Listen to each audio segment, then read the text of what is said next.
Tucked deep in the northern Sierra Nevada mountains lies a nearly forgotten resort town called Keddie, California. It's the kind of place you wouldn't find unless you were looking. A smattering of old cabins, a cracked train line winding through pine forests, and the kind of silence that presses on your ears after dark. In the early 1980s, Keddie had become a shadow of its former self. Once a bustling rail stop, the resort had decayed into a refuge for low-income families. The air was still fresh, but the paint was peeling. And the people who lived there? Most were just trying to survive. And among them was the Sharp family. Sue Sharp, a 36-year-old single mother, had fled an abusive marriage and moved her 5 children to Keddie in November 1980, just months before everything unraveled. She was quiet, determined, a woman trying to rebuild. She rented Cabin 28, a small, drafty structure near the edge of the woods. Rent was cheap, $170 a month. The kids were enrolled in school. They had neighbors. It wasn't glamorous, but it was a start. Her children, John, 15, Sheila, 14, Tina, 12, Rick, 10, and Greg, 5. They were just starting to settle in. The last normal night, April 11, 1981. It was a Saturday. That day, John and his friend Dana Wingate, 17, hitchhiked into the nearby town of Quincy, just a few miles away. It was normal for teenagers in that area. They were just killing time. They came back to Cabin 28 that night sometime after 10 p.m. Sue stayed home. So did Tina, Rick, and Greg. Sheila was sleeping over with a friend in the cabin next door.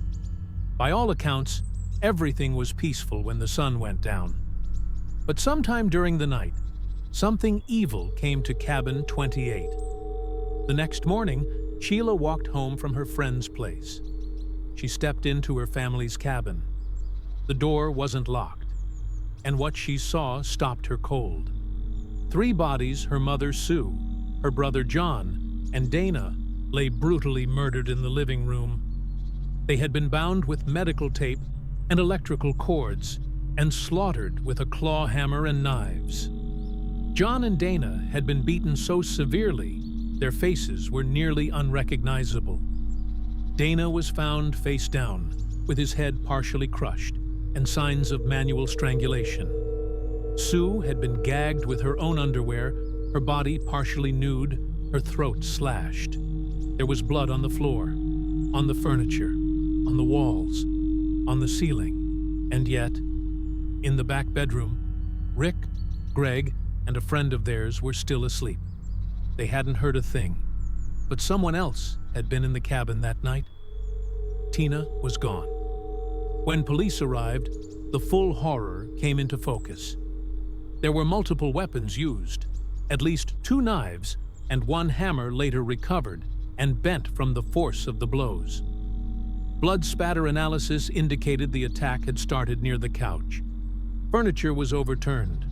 1 curtain cord had been used to tie up Dana's ankles, but there were no signs of forced entry. The front door was either left unlocked or opened by someone the family knew. The scene suggested a prolonged attack. Some believed the murders took hours. It wasn't fast, it wasn't quiet, but no one in Keddie called for help. From the start, the investigation was plagued by ineptitude. Basic forensics were botched. No fingerprints were collected from the cabin's doorknobs. The house wasn't sealed properly. Witnesses weren't questioned until days later. Crucial evidence was overlooked or disappeared.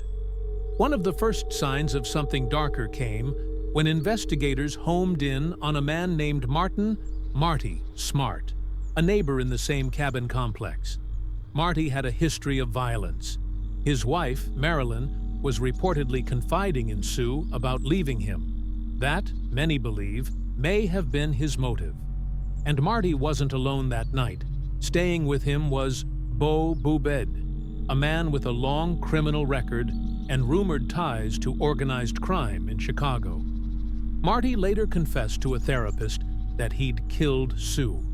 He also said that Tina had to be dealt with. The therapist reported it to police. Nothing happened. In fact, it was later revealed that Marty was friends with the Plumas County Sheriff.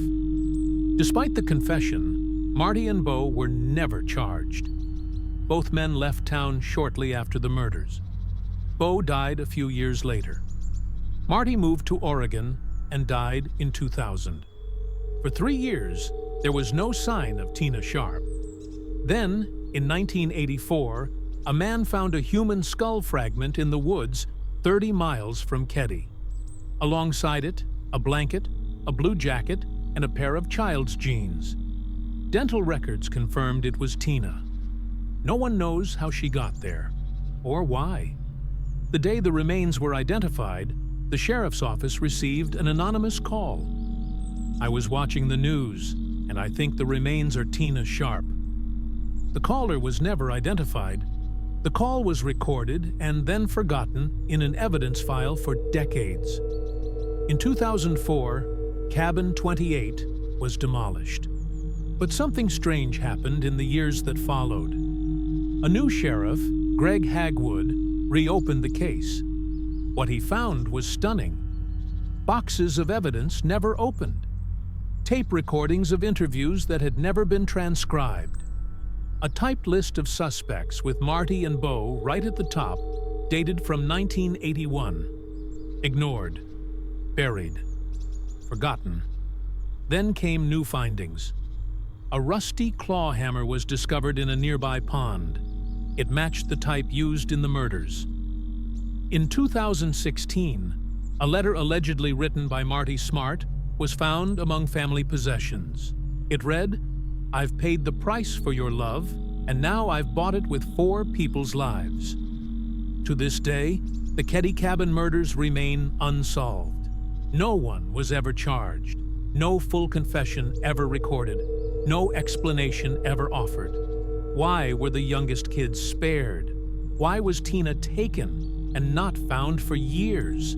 How could an entire family be murdered in a crowded cabin complex with no witnesses and no one held accountable? And most chilling of all, did someone in law enforcement help bury the truth? Keddie is nearly a ghost town now. The cabins are empty. The train rarely runs. But if you walk through the woods where Cabin 28 once stood, you might still feel that strange, silent pressure. Like someone watching. Like something waiting. A family came here to start over. They died violently. Forgotten by the system meant to protect them. 4 lives stolen. 1 vanished. And a town that never looked hard enough for answers.